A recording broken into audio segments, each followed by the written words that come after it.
Ilustrísimas e ilustrísimas autoridades, señoras y señores, como presidente de Nueva Economía Forum, tengo el placer de darles de nuevo la bienvenida al Forum Europa, tribuna que organizamos con la colaboración de Red Eléctrica de España, BT y Asisa. Hoy, en esta tribuna del Fórum Europa y haciendo honor a su nombre, recibimos con toda satisfacción a la Comisaria Europea de Acción por el Clima, Miss Connie Hedegaard, a la que va a presentar, y este también es un honor para nosotros, el Ministro de Agricultura, Alimentación y Medio Ambiente del Gobierno de España, don Miguel Arias Cañete. La tribuna es suya.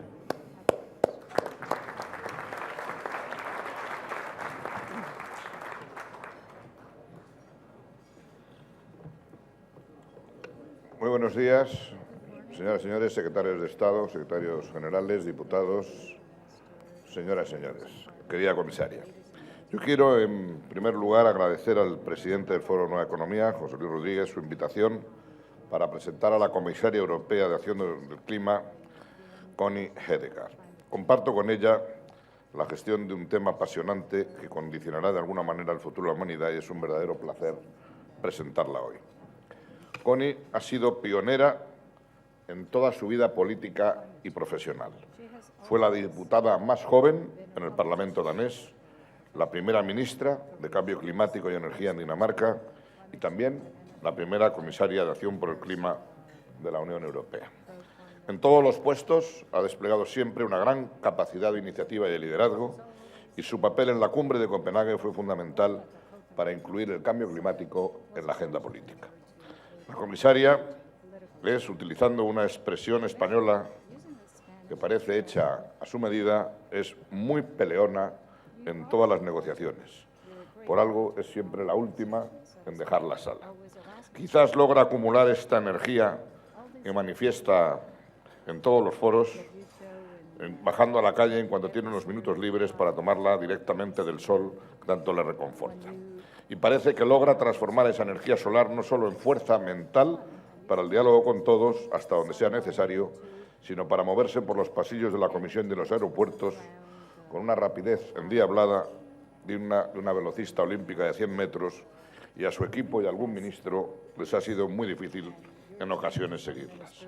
Por si esto fuera poco, también pedalea en bicicleta cuando regresa a Dinamarca, poniendo en práctica las políticas de cuidado del medio ambiente y de la salud que defiende. Pues bien, esa doble condición de rapidez y resistencia la ha llevado a conseguir logros importantes, como la implementación y el desarrollo del Sistema Europeo de Comercio de Emisiones y la legislación a partir del paquete de energía y cambio climático, o la adopción de la hoja de ruta para transformar la Unión Europea en una economía baja en carbono en 2050.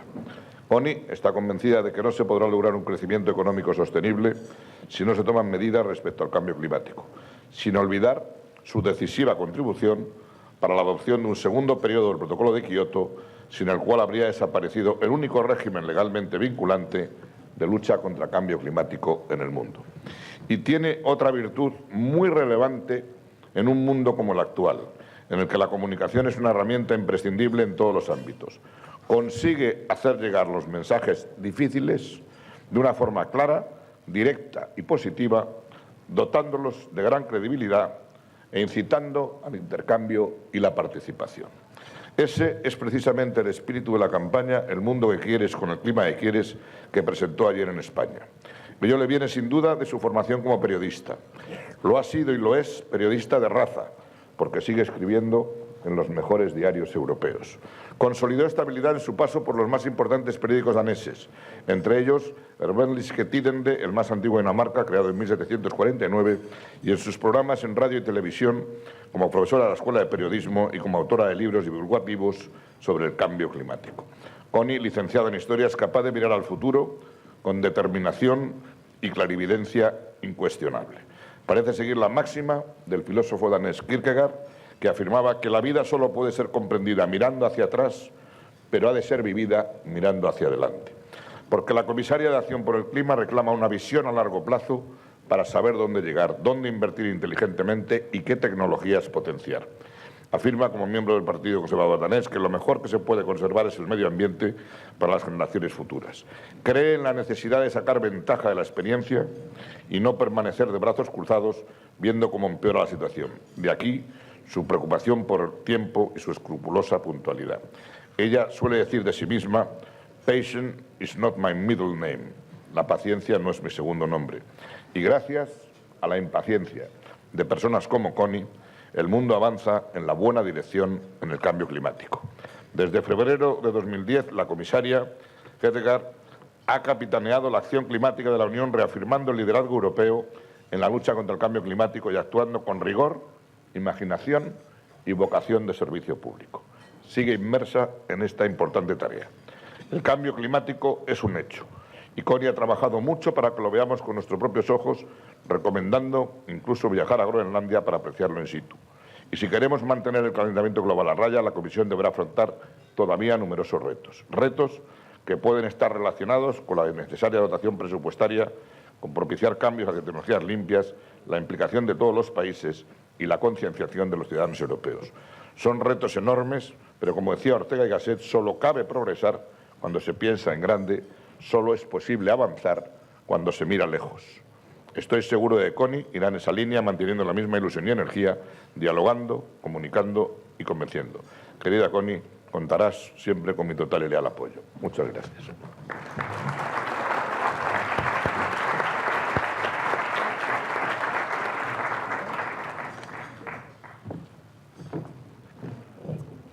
Thank you so much. Muchísimas gracias, ministro Miguel, muchísimas gracias por esa bienvenida tan magnífica. Yo siempre he pensado que me encantaría llegar a ser la persona que has descrito. Muchas gracias por la hospitalidad que me brindasteis ayer. Muchas gracias por la recepción tan calurosa que he tenido en España y gracias también por la colaboración que tenemos siempre por vuestra parte. Entiendo que para los que estáis pasando por una época tan difícil aquí en España,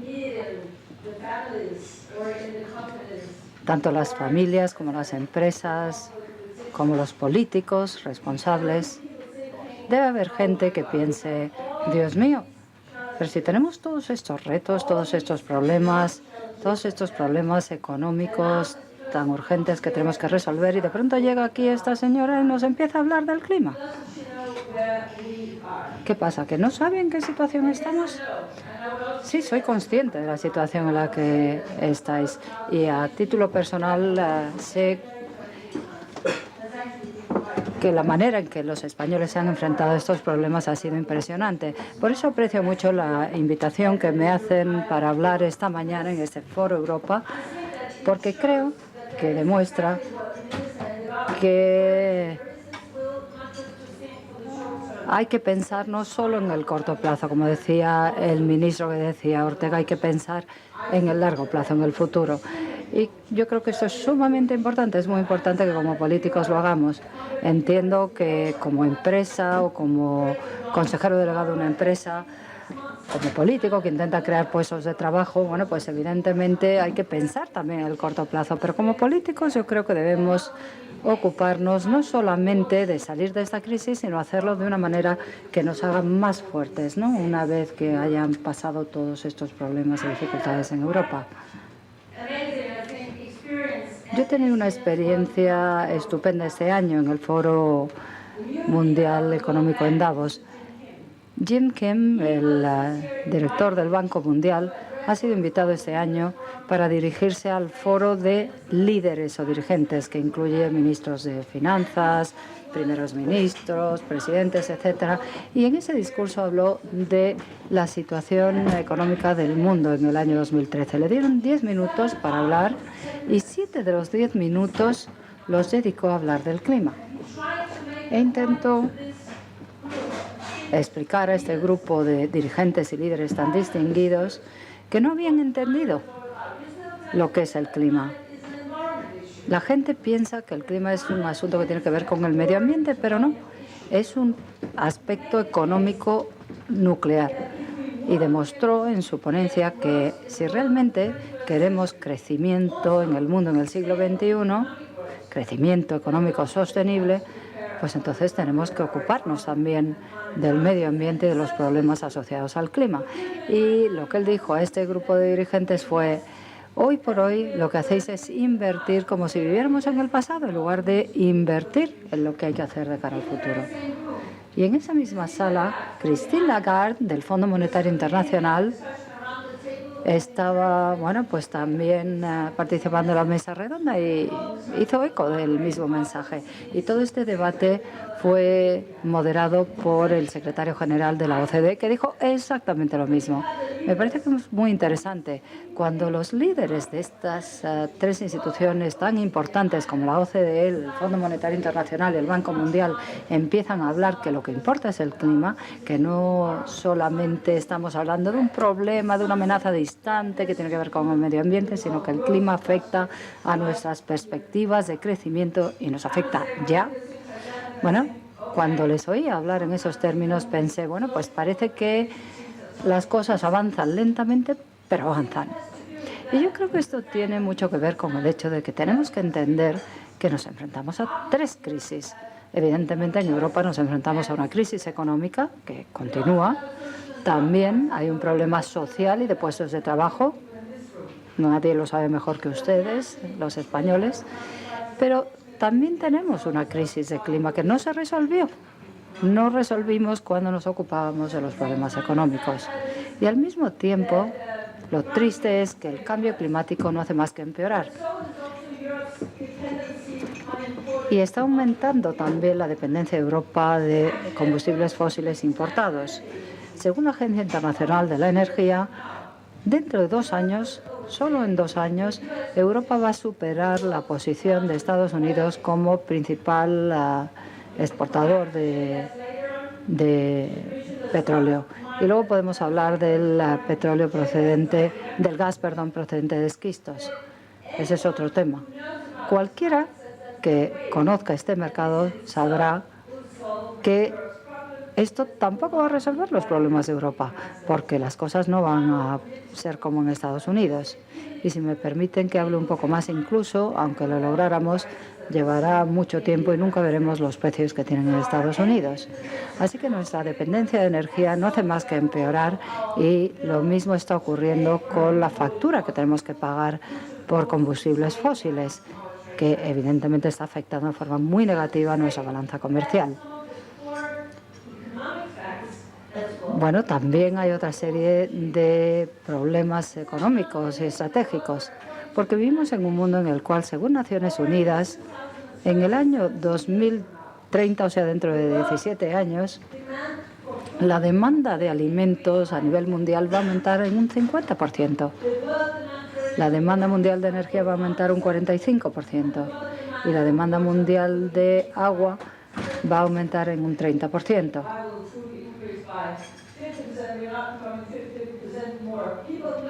¿Va a aumentar la cantidad de alimentos en un 50%? Bueno, no lo sé. Cada vez habrá, sin embargo, más gente que empezará a consumir cada vez más como si fueran parte de la clase media. O sea que una de las cosas que quiero decir es que en un mundo así, con este tipo de retos, con retos tan enormes, con una demanda de recursos tan enorme, ¿no pensáis que para ser más eficientes en términos de energía y de recursos debemos hacer algo porque eso beneficiaría nuestra competitividad? Si hay una cosa clara es que la demanda de ese tipo de productos va a aumentar. Y por eso tenemos que mejorar la eficiencia de recursos y tratar el tema del clima. Y no es un lujo, no es algo que podemos dejar hasta que hayamos superado la crisis económica, hasta que hayamos resuelto nuestros problemas sociales y de trabajo. Si somos inteligentes en Europa, intentaremos hacer las cosas de manera integral, holística, y abordaremos estos problemas, por ejemplo, a través de políticas de clima inteligentes, con políticas de energía eficiente, lo cual no quiere decir que automáticamente se vayan a a crecer, a crear puestos de trabajo, pero en muchos casos sí. España es una prueba de ello. En la última década, desde el año 98, en los últimos 15 años, hemos visto cómo España ha sido capaz de crear, ha conseguido crear muchos puestos de trabajo en el sector de las renovables. Sé que no es suficiente, pero eso demuestra que se han creado muchos puestos de trabajo relacionados con el clima, ¿no? En la Comisión, los servicios económicos han analizado para toda la Unión Europea qué sectores tienen potencial como para hacer una contribución neta en puestos de trabajo en Europa. Y hay 3 factores que se identificaron: las tecnologías de la informática y de las telecomunicaciones, la sanidad, porque estamos envejeciendo, y el sector ecológico verde, energías renovables, eficiencia energética y tratamiento de residuos. Esto se ha identificado como sector capaz de crear un aumento neto de puestos de trabajo.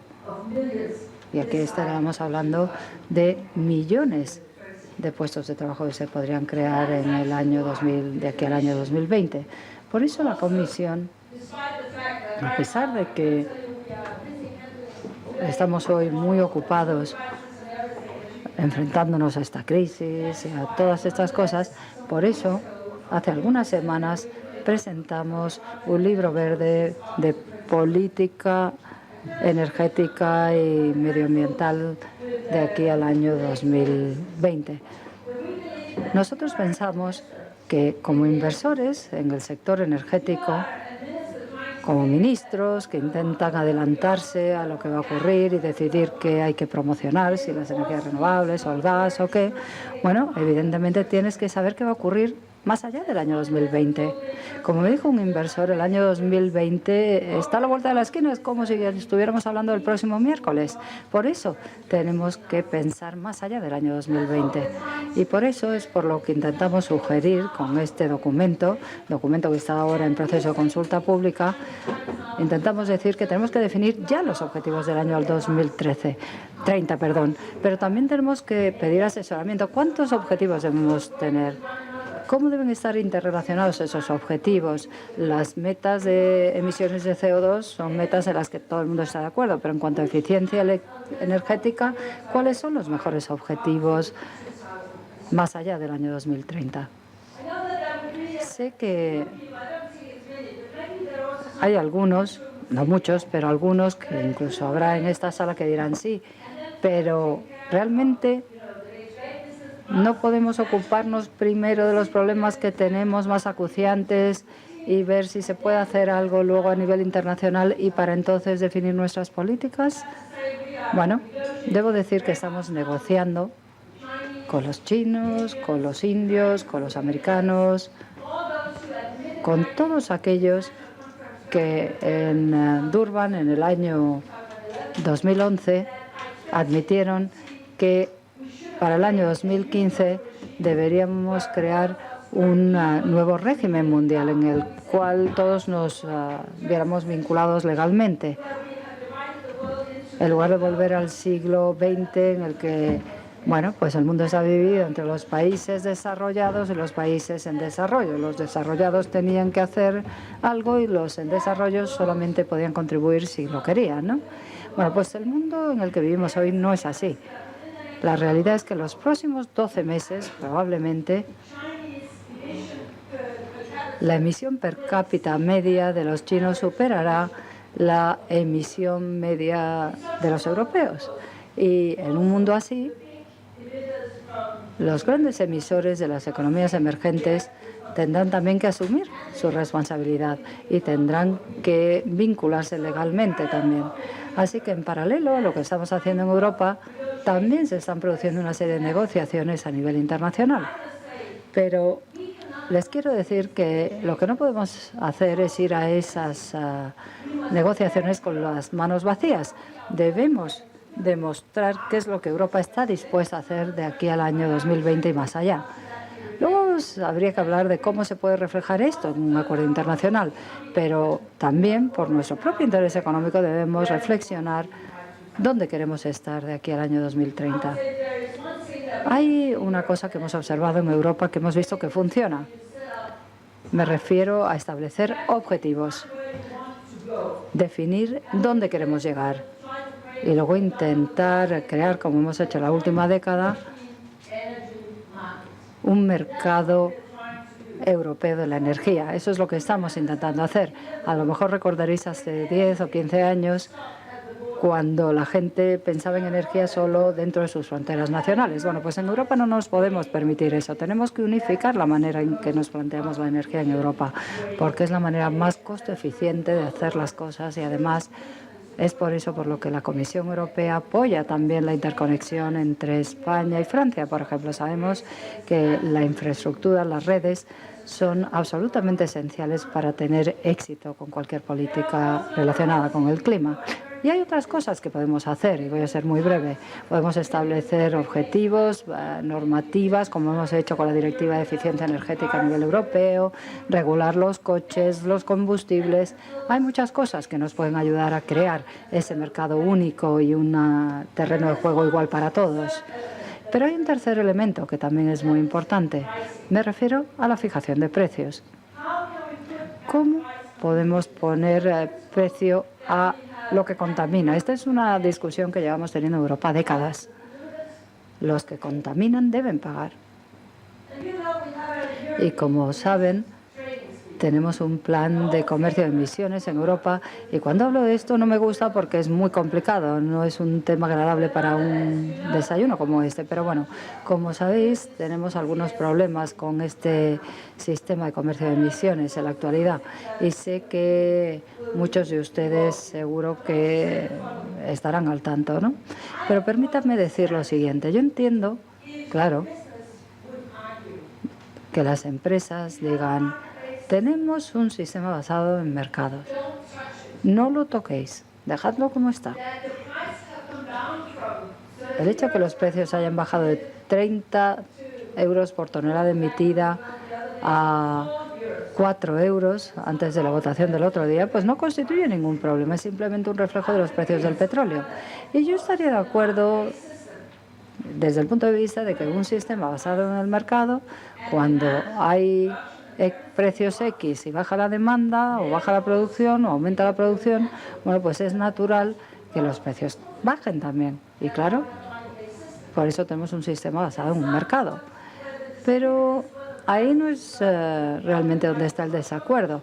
Por supuesto que en ese caso los precios deben bajar, pero la pregunta es, ¿deben bajar a cerca de cero o siguen teniendo o deben seguir teniendo un precio? Bueno, yo creo que esto es importante también para nuestro sector energético, para aquellos que se ocupan de temas de eficiencia, aquellos que tienen que tomar decisiones difíciles sobre dónde invertir en el futuro. Es muy importante que no dejemos que el precio baje a cero. De lo que estamos hablando es de que el lunes el precio de una tonelada de emisiones era 4 euros. Luego se produjo una votación en el Parlamento Europeo y se rechazó esa cifra y se bajó a 2 euros, que es prácticamente nada, ¿verdad? Mientras que los analistas independientes dicen que si se hubiera dicho que sí, si el Consejo votase que sí, entonces el precio sería más bien 6 o 7 euros. Es decir, el precio que teníamos el pasado otoño. En noviembre pasado era de 9 euros. Y de eso es de lo que estamos hablando. No estamos hablando de volver a 30 o 25 euros. No. Estamos hablando de un aumento modesto, pero volver a los precios del pasado otoño, con el fin de ganar tiempo para que los políticos puedan debatir otras medidas más estructurales para salvar nuestro sistema basado en un mercado. ¿Por qué es importante? Porque, al contrario de lo que algunos parecen pensar, la alternativa no es la nada. Decir, oye, esto está muy bien, hemos tenido una crisis y, bueno, está muy bien que no haya que pagar por contaminar. Pero estoy seguro de que en caso de no tener un sistema basado en el mercado, si no tenemos precios basados en el mercado, al final acabaremos con una colcha de patchwork con 27 o 28 diferentes maneras de hacer las cosas. ¿Por qué? Pues porque los Estados miembros establecerán sus propias políticas y no tendrán que compartir esfuerzos en la Unión Europea. Por eso yo diría que esto no le interesa a nadie. De hecho, uno de los mayores éxitos de la Unión Europea es el hecho de que hemos conseguido europeizar los precios de la energía en los últimos años. La renacionalización no va a ayudar a nadie, no va a ayudar en nada. Por eso quiero advertirles sobre lo que parece ser la solución más fácil, pero que acabaría al final siendo una solución mucho más cara. Creo que solo me quedan 15 minutos, o 20 como mucho, así que debería utilizarlos bien. Pero me gustaría también decir algo relacionado con lo que dijo antes Miguel. Cuando hablamos de esta obligación como políticos, de intentar incluso en momentos de crisis pensar en el largo plazo, la verdad es que no resulta fácil. Y no resulta fácil tampoco de cara a los ciudadanos que están muy preocupados por su vida diaria, ¿no? Pero yo creo que para eso es para lo que hacen falta líderes políticos. Y debo decir que este es uno de los mayores retos para Europa. Nuestros competidores en el este, por ejemplo, si hay algo que se les da bien es pensar en el largo plazo. No piensan en términos de presupuestos anuales o bianuales, no, piensan de manera más estratégica. Y yo creo que no debemos ser ciegos. Cuando hablamos de clima, es muy difícil que China se comprometa en la mesa de negociaciones, por ejemplo, pero seríamos ingenuos si pensáramos que no están haciendo cosas por su parte. Y lo están haciendo, y a gran escala. Algunos de ustedes habrán podido ver lo que está ocurriendo en China. Recientemente, en el Congreso Popular en China, vi cómo abuchearon al ministro de Medio Ambiente cuando le mencionaron, pero lo hicieron por la contaminación que hay en China. Lo cierto es que muchas ciudades chinas están ahora muy afectadas por la contaminación y, de hecho, ha habido gente que ha sacado a sus trabajadores de China porque era demasiado peligroso para sus trabajadores. Si solo piensas en el crecimiento, si es el único parámetro que tienes en cuenta, al final acabas con efectos colaterales realmente graves. Yo pensé que sería una ironía que nosotros en Europa, donde hemos tenido un modelo de crecimiento más inteligente, hemos entendido que hay una relación entre la competitividad y, por otra parte, ocuparnos del medio y largo plazo, del medio ambiente, de las ciudades limpias, de que los ciudadanos estén contentos con lo que tienen, también desde estas dimensiones, ¿no? Si ahora dijéramos, bueno, como ahora somos pobres y tenemos una crisis, podemos volver a algo parecido a esos modelos que intentan dejar atrás otros países, ¿no? Eso sería pensar en el corto plazo y acabaríamos pagando las consecuencias. Y sería una pena para Europa, pero también nos causaría un gran daño económicamente hablando. Como dijimos antes, hay mucha competencia. No hay nada que indique que los vencedores del futuro no vayan a ser aquellos que sean más eficientes en energía, en recursos, los que tengan productos más innovadores y más ecológicos. Yo creo que Europa debe tener mucho cuidado para no perder este primer puesto que hemos tenido durante mucho tiempo en este campo. Debemos seguir haciendo innovación, conseguir acertar con nuestras políticas energéticas, de clima, porque todo eso forma parte de ser competitivos. Y sí, sé que como líderes empresariales ustedes querrán costes baratos, ¿no? Pero debemos asegurarnos de no pensar que ese es el único parámetro. Europa necesita también innovación. Si somos inteligentes, saldremos de la crisis de una manera integrada.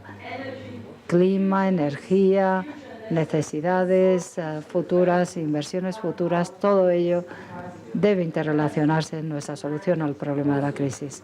Y si lo hacemos, conseguiremos crear puestos de trabajo también, pero para eso hace falta un pensamiento, una estrategia integrada.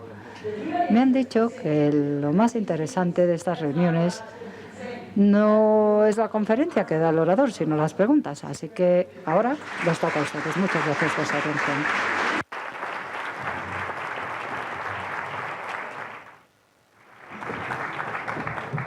gracias, comisaria. Muchas gracias, señor ministro, por la presentación.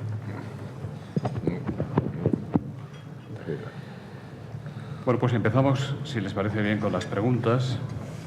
José Luis García, dice usted, la comisión entera, recibieron anteayer un jarro de agua fría cuando el Parlamento Europeo tumbó su propuesta de retrasar a 2019 y a 2020 la salida, la salida al mercado de nuevos títulos de derechos de emisión de CO2. ¿En qué estrategia y en qué medidas piensa usted para revertir o resolver esta situación? ¿Cree usted que le van a ayudar el Gobierno español y otros gobiernos conservadores de Estados miembros, teniendo en cuenta que han sido precisamente los europarlamentarios de centro-derecha los que se han opuesto a su propuesta en el Parlamento Europeo?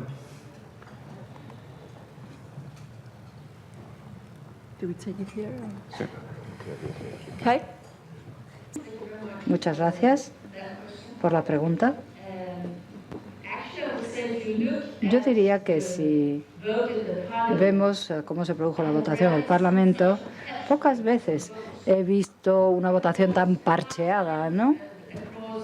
Tantas diferencias entre líneas de partido, delegaciones nacionales, o sea que no se puede decir que la derecha estaba en contra y la izquierda a favor. No, no fue así. Y en la delegación española tampoco fue así. Entiendo que muchos tenían miedo, habían oído de algunos lobbies que si votaban a favor el coste de la energía subiría como la espuma, ¿no? Y el precio de la tonelada de CO2 llegaría a 16 euros. No sé dónde lo oyeron, bueno, seguro que sí lo sé, pero bueno, creo que lo vieron en un documento en el que algunos miembros de la industria argumentaban que sería mejor que el precio fuera de alrededor de 6 euros. Y esa es la ironía. Redactaron ese documento cuando ese era el coste del pasado otoño y es el coste que a nosotros nos gustaría que tuviera ahora. Bueno, sin entrar en demasiados detalles, yo creo que sería injusto, por supuesto, que llegara a 16 euros. Todos los analistas independientes, de hecho, dijeron que subiría un poco, pero siempre quedaría por debajo de 10.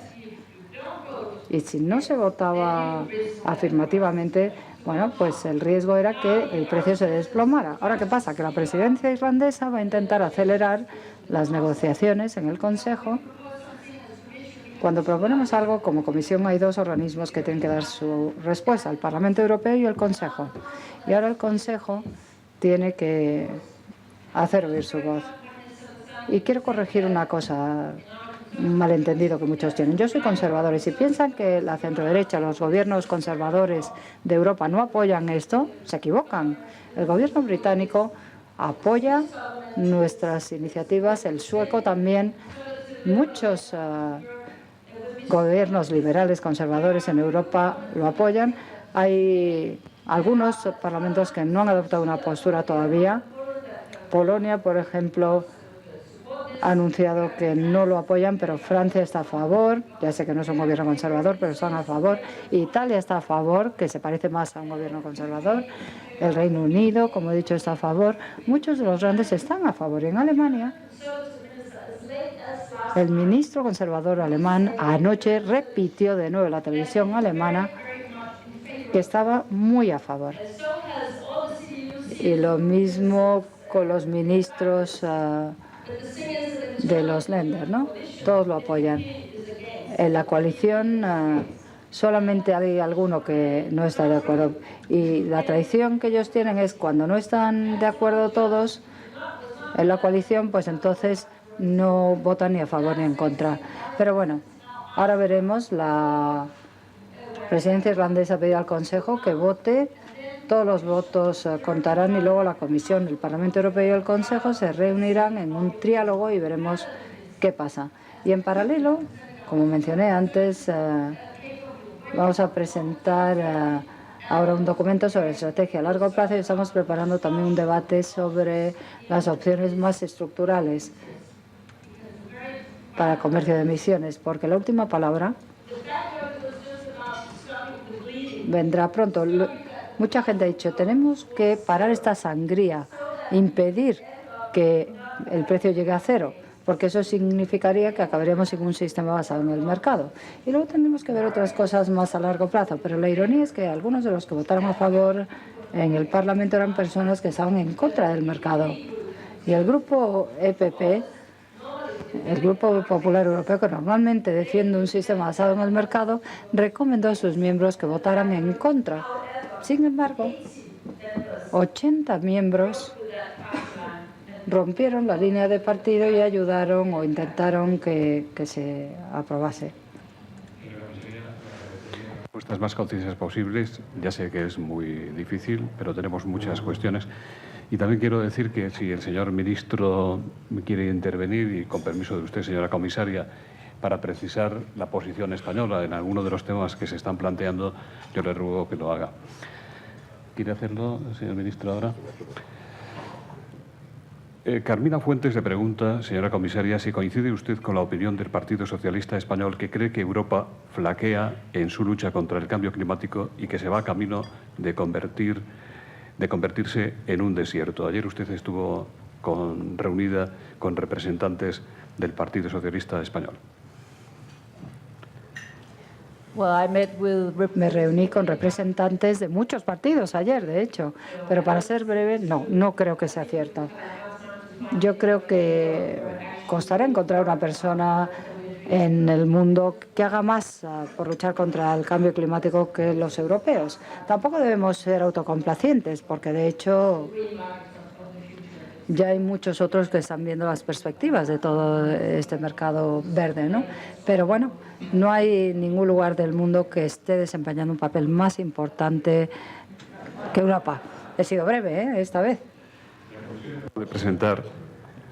La Comisión acaba de presentar un libro verde sobre los seguros contra catástrofes y le preguntan qué políticas van a adoptar para utilizar mejor la capacidad del sector de los seguros para protegernos de las catástrofes. Espera que se presenten propuestas interesantes de aquí al 30 de junio, fecha en la que termina la consulta pública. Esta pregunta la hace Luis de Herrera y Roberto Contreras en esta misma cuestión dice: ¿puede detallarnos algo más sobre las medidas que la Comisión Europea va a adoptar para adaptarse al cambio climático y para preparar a los países de la Unión ante las catástrofes naturales y las causadas por el ser humano? ¿De qué presupuesto comunitario se dispondrá y qué requisitos tendrán que cumplir los Estados miembros para recibir las ayudas europeas? ¿Está satisfecha usted de la posición que ha adoptado España en relación con este tema? Me lo están poniendo difícil, haciendo tantas preguntas y pidiéndome que conteste brevemente. En cuanto a lo primero, sobre el tema de seguros y ese libro verde que el comisario Barnier presentó el pasado miércoles, bueno, no espero que se haga una propuesta antes de que concluya el proceso de consulta, porque el objetivo de la consulta es oír lo que piensan las partes interesadas. Pero de lo que estamos hablando es de resistencia, catástrofes naturales, inundaciones. Y necesitamos encontrar una manera de tratar todos estos temas también con las agencias de seguros. Hace 2 años hubo una gran inundación en Copenhague. Copenhague se parecía a Venecia, durante varias horas parecía Venecia. Al día siguiente, el presidente de la compañía de seguros más importante del país dijo: a partir de ahora, los ciudadanos que vivan en municipios que no tengan una estrategia de adaptación no recibirán cobertura de seguros de sus casas.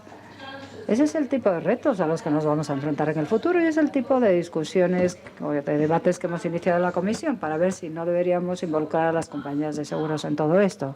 Así que no va a ser ahora, pero vendrá y estamos intentando digerir cuáles son los inputs de este proceso de consulta. Lo que va a resultar muy caro es seguir haciendo las cosas como las hemos hecho hasta ahora. Tanto si hacemos A como B como C, lo cierto es que nos enfrentamos a un futuro, en Europa también, muy difícil. Va a ser muy difícil adaptarse al clima. Sé que el ministro, mi buen amigo, se enfrenta aquí a muchas inundaciones, sequías. El año pasado tuvieron sequía y este año parece que han tenido más agua que nunca. ¿Y qué estamos intentando hacer en Europa? Pues el miércoles se presentó una estrategia de adaptación. Ahora está en proceso de debate con los ministros y creo que no hace falta que diga que en Bruselas la Comisión no puede tomar medidas prescriptivas, ¿no?, con muchos detalles sobre lo que hay que hacer en Europa. Eso depende de las naciones, de los municipios, de las regiones. Pero lo que sí podemos hacer muy bien es compartir conocimiento, mejores prácticas y establecer una serie de directrices. Y eso es lo que intentamos hacer a nivel de la Unión Europea. Y una última cosa. Cuando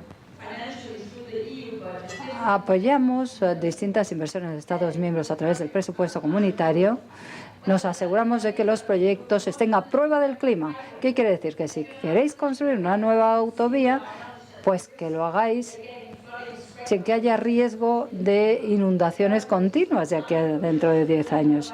Y tenemos ahora un presupuesto en el cual decimos que un 20% de todo el dinero del presupuesto comunitario debe dirigirse a promover los objetivos del clima, lo cual no quiere decir que esto vaya a mi bolsillo, pero en transporte, en agricultura, en I+D, intentamos en todo momento pensar en esos términos para dirigir cada vez más inversiones a resolver el problema, ¿no? En lugar de hacer que los problemas sean mayores, pues intentar aliviarlos de cara al futuro, tomando decisiones con anticipación. Héctor de Prado le pregunta hasta qué punto la implementación de medidas de ahorro energético podría afectar positivamente a la economía española y al clima. Y Luis Casado le pregunta, señora comisaria, ¿usted se ducha con agua fría como hace el ministro Arias Cañete para no derrochar agua y energía? ¿Cree que estos gestos convencen y motivan a los ciudadanos?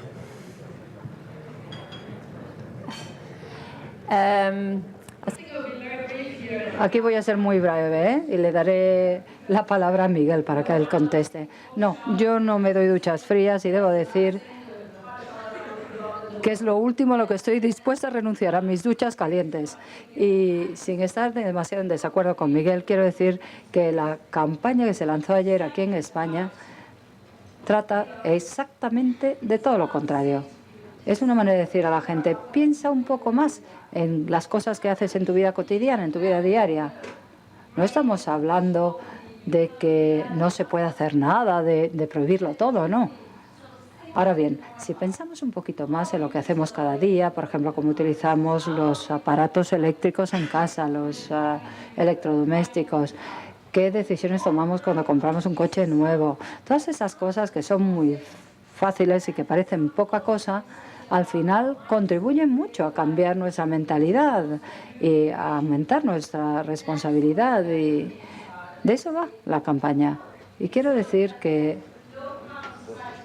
esto no quiere decir que una sociedad baja en emisiones sea una sociedad aburrida en la que todo está prohibido, no. Sería una sociedad más interesante en la que utilizaríamos tecnologías inteligentes, todas esas soluciones que tenemos, toda esa innovación y creatividad que tenemos como humanidad. Bueno, pues lo que debemos hacer es compartir todo eso más y mejor y más rápido. Ese es el mensaje de la campaña, que puede ser una vida muy atractiva porque tendremos ciudades más limpias, soluciones más inteligentes. O sea, es un mensaje que no es prohibitivo, sino positivo. Miguel. Lo que no puedes es convencer a la gente diciéndole que empiecen el día con una ducha fría. A mí me parece muy bien que tú lo hagas, pero mientras no me obligues a mí a hacerlo, ¿eh? Se ahorra mucha agua si no se deja correr hasta que esté caliente. El señor ministro tiene respuestas para todo. Bueno, pues seguimos con distintos temas. José Donoso, de ONED, dice, ante el fracaso estratégico de los instrumentos de mercado para internalizar las externalidades de las fuentes de energía convencional, ¿se puede volver a plantear la Comisión la idea de la tasa ambiental?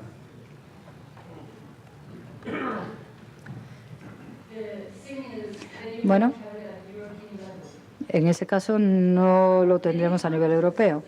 Hay muchas competencias que la Comisión Europea no tiene. Y una de ellas sería el tema este del impuesto, ¿no?, de la tasa. Por eso los 27 gobiernos, hace varios años, se decantaron por el plan de comercio de emisiones, porque si fuera un sistema basado en tasas o impuestos, pues habría 27 formas diferentes de imponer impuestos. Nosotros no tenemos autoridad para imponer impuestos y la realidad es que lo único que podemos hacer es proponerlo, pero nunca conseguiremos llegar a un acuerdo. Y entonces, si eso ocurriera, pues diferentes estados europeos competirían entre sí en lo que respecta al precio de contaminar con CO2. Por eso el sistema de comercio de emisiones es mucho mejor a nivel europeo. González, Luis Crespo, Sonia Franco y Mar Asunción se refieren al mismo tema de las energías renovables. Dice, la crisis también se llevará por delante los avances de los últimos años en energías renovables. Los ajustes en España han recortado las subvenciones a las renovables. Luis Crespo le pregunta cuál es su opinión acerca de esta situación. España ha aplicado medidas retroactivas sobre las energías renovables y como consecuencia de esto las emisiones en nuestro país están creciendo. ¿Qué le parece que gobiernos como el español den marcha atrás en su práctica de apoyo a las renovables? ¿No cree que la Comisión Europea debería implicarse más para frenar esta situación? ¿Y cómo se contempla desde la Comisión Europea esta situación que puede poner en peligro la contribución al objetivo de la Unión Europea del 20% de energías renovables? Diría que poco después de que se presentara esta medida retroactiva o propuesta retroactiva aquí en España, escribimos una carta al gobierno español en el cual expresábamos claramente cuál era nuestra opinión al respecto. Creo que no hace falta que diga que entendemos los problemas presupuestarios que tiene España, pero también está claro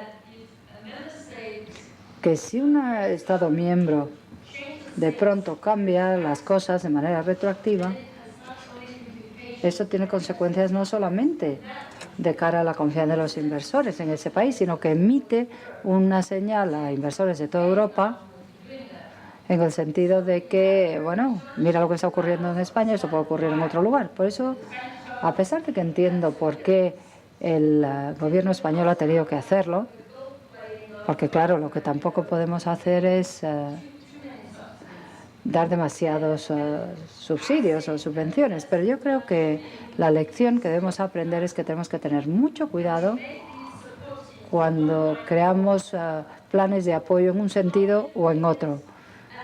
Tenemos que tener mucho cuidado con cómo damos esas subvenciones para luego no tener que cambiarlas de manera retroactiva, porque eso puede ser muy dañino para un sector.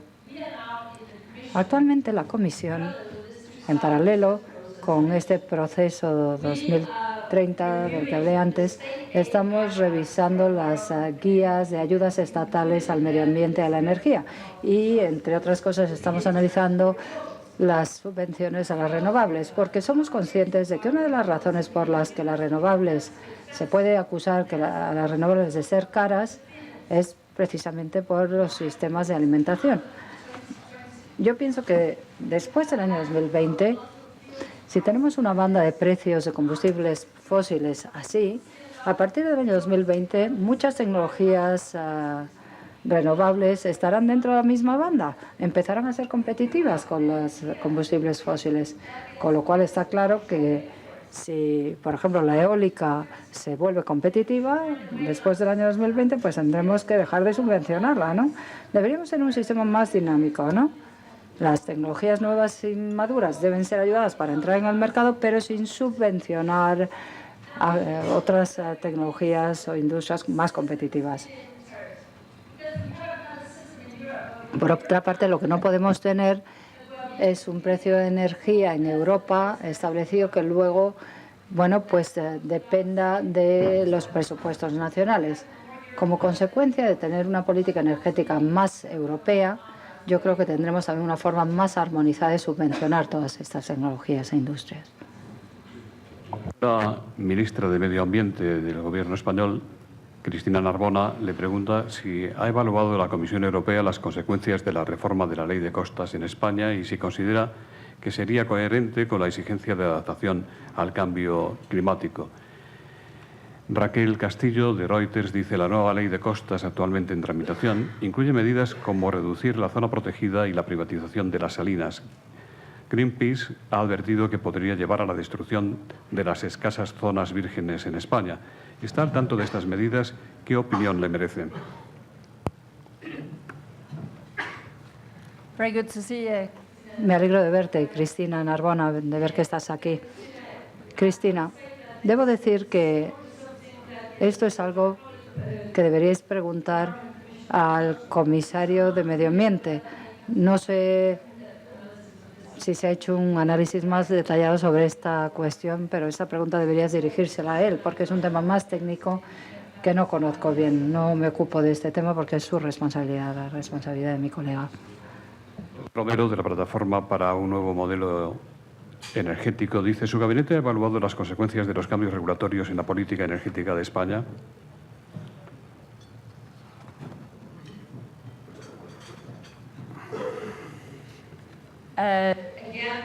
De nuevo, creo que es otro comisario el que debe contestar esa pregunta. Si no es mi competencia, la verdad. Por supuesto que hablamos de cómo España puede implantar el marco. Entiendo que el Gobierno está trabajando en ello, pero también en los documentos que recibimos sobre cómo se encuentra España en su esfuerzo de lucha contra el clima, me doy cuenta de que debido a la crisis ahora, bueno, pues están teniendo problemas. Ahora están bajando las emisiones, pero habrá un día después de la crisis. Es muy importante que nos aseguremos de que seguimos haciendo las cosas bien. Por eso la aplicación de la estrategia es muy importante. Le preguntan si usted no cree que las ayudas a las fugas de carbono en la Unión Europea, en Alemania y en el Reino Unido, por ejemplo, son ayudas contra la competencia de Estado, ayudas legalizadas.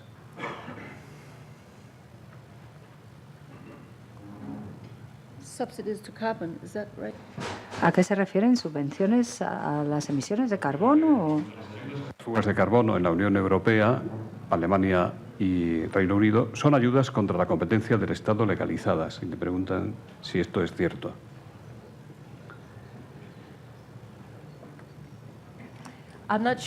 No estoy muy seguro de entender a qué se refiere con esa pregunta, la verdad. Pero bueno, ¿hablan de fugas de carbono? Bueno, lo que hemos hecho en Europa, lo que hicimos en Europa cuando elaboramos nuestra estrategia hace algunos años fue decir, mientras nuestros competidores no se vean obligados a establecer políticas climáticas, nosotros nos enfrentamos a un reto en aquellas empresas más intensivas en el uso de estos combustibles. Una cosa es tener un mercado único interno en Europa, pero si compites directamente con alguien que está fuera de Europa y tu industria es muy intensiva en el uso de energía, pues eso es algo que hay que tener en consideración. Por eso muchos sectores fueron identificados como sectores que sufrían ese riesgo de tener fugas, ¿no? Por eso se hizo un ejercicio de comparación. Muchos sectores, de hecho, reciben un montón de emisiones gratuitamente. Las empresas más avanzadas tecnológicamente reciben estas cosas gratuitamente, otras reciben su cantidad de emisiones casi gratuitamente, ¿no? Así es como abordamos esta situación y la idea de que esto puede ser malo para la competitividad, bueno, pues se intentó eliminar debido a esta comparación. Debido a la crisis económica en Europa, lo cierto es que algunos de estos sectores han recibido más emisiones gratuitas que han podido utilizar. O sea, que tienen un superávit de emisiones, podríamos decir, lo cual no es muy inteligente, visto desde el punto de vista del regulador. Por eso también estamos ahora analizando aspectos más estructurales en el plan de comercio de emisiones. La Comisión ha propuesto 6 opciones estratégicas que ahora se están debatiendo con las diferentes partes interesadas y mañana, de hecho, va a haber una nueva reunión sobre estos temas, porque se podría decir, debemos implantar un sistema en el cual si baja mucho la actividad o aumenta mucho la actividad en una sociedad, que hay una manera de ajustar las cosas. Bueno, no pretendo decir que se vaya a hacer eso, pero bueno, es una de las opciones que se plantean. González dice, aunque Europa es quien mayor conciencia ha tomado de la catástrofe a que conduce el cambio climático, ¿cree usted que hoy tiene fuerza Europa e influencias suficientes para convencer e imponer al resto del mundo las restricciones necesarias para evitar el imparable avance del calentamiento global? También le preguntan si no cree usted que los temas medioambientales deberían formar parte de los acuerdos económicos con Japón, con Estados Unidos, con India, etcétera.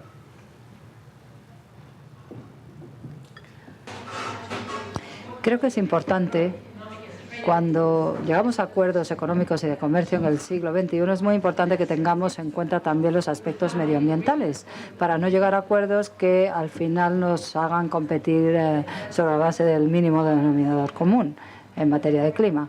Es un principio, pero ya sé que las negociaciones comerciales ya son bastante complicadas como para añadir el clima también. Y en cuanto a la pregunta de si Europa tiene suficiente influencia como para imponer a otros cierto tipo de medidas, bueno, pues no. Nadie puede imponer a China o a Estados Unidos o a ninguna otra parte del mundo qué es lo que tiene que hacer, pero lo que sí que creo que hemos visto que marca la diferencia cuando Europa ejerce presión a nivel internacional. Bueno, para dar un ejemplo, lo vimos en Durban. En Durban, Europa llegó a una colaboración muy buena con más de 100 países en desarrollo. Algunos de los países más pobres del mundo empezaron a decir, estamos dispuestos a hacer algo, estamos dispuestos a comprometernos. Y en mi primera intervención, hablando de la situación geoestratégica, dije, ¿qué queremos? ¿Queremos ser países comprometidos o no? Y muchos países en desarrollo dijeron, vivimos en un mundo en el cual somos interdependientes y nosotros queremos asumir también nuestra responsabilidad. Cuando esta cooperación se produce, entonces aumenta la presión sobre los grandes, ¿no?, como China y Estados Unidos. A lo mejor no les interesa lo que dice Europa, pero si detrás de Europa hay 100 países pequeños que dicen, oye, que nosotros queremos que vosotros en China hagáis lo mismo que nosotros estamos haciendo. Si nosotros somos pobres y lo podemos hacer, vosotros también podéis participar en la solución al problema. En Durban, al final, acabamos hablando de que para el año 2015 deberíamos estar de acuerdo en un régimen que no dividiera el mundo en dos grupos, el de los desarrollados y los en desarrollo. Y yo creo que ya eso es mucho, ¿no? Fue un paso muy importante y algo que Europa lleva pidiendo muchísimos años. Es algo que las empresas llevan pidiendo también muchos años. Y si me preguntan si va a ser fácil que se logre, bueno, pues no va a ser fácil, pero estamos trabajando en ello, vamos en esa dirección. Y finalmente, algunas de las nuevas señales que hemos visto de la segunda administración Obama, de la Casa Blanca, demuestran que tenemos que ejercer presión sobre los americanos, que dijeron que ellos querían adoptar una postura más firme en este sentido. Obama ha dado entrevistas en las que ha dicho que siente mucho no haber hecho nada con el clima en su primer mandato. Bueno, pues ahora tendrá que hacer algo en el segundo mandato, ¿no? También a nivel internacional. Creo que el mundo lo espera de una gran potencia como es Estados Unidos.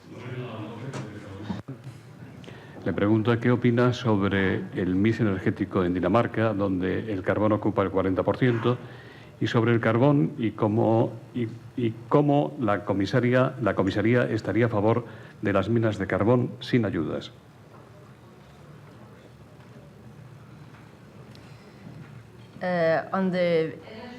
En cuanto al mix energético en Dinamarca, yo diría que sí, que el carbón forma parte del mix energético, eso está claro, pero las renovables están aumentando muchísimo y de aquí al año 2020 el 50% de la electricidad se generará a través de energías renovables.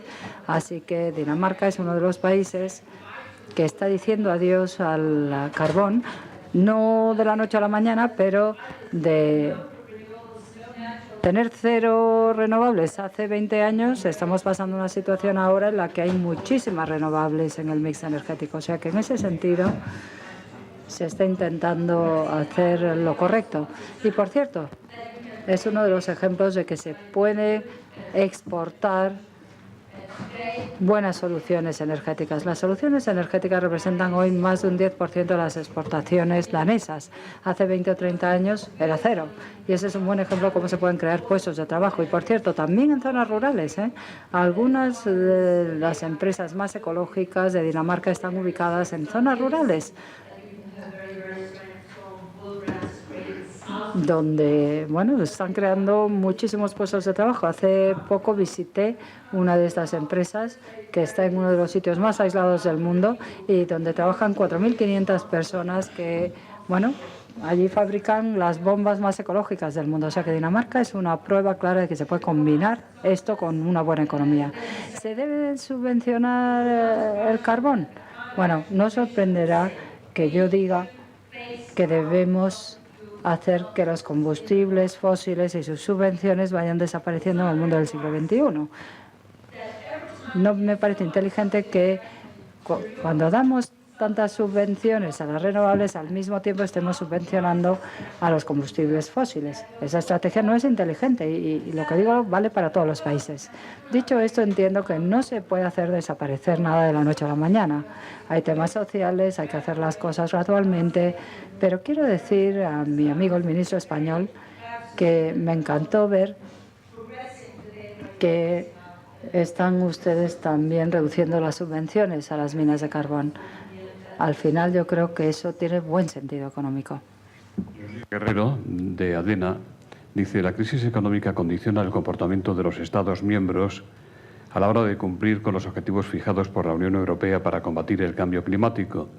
¿Es también la crisis un factor que condicione a la Comisión a la hora de imponer multas ante el incumplimiento de tales objetivos por los Estados miembros?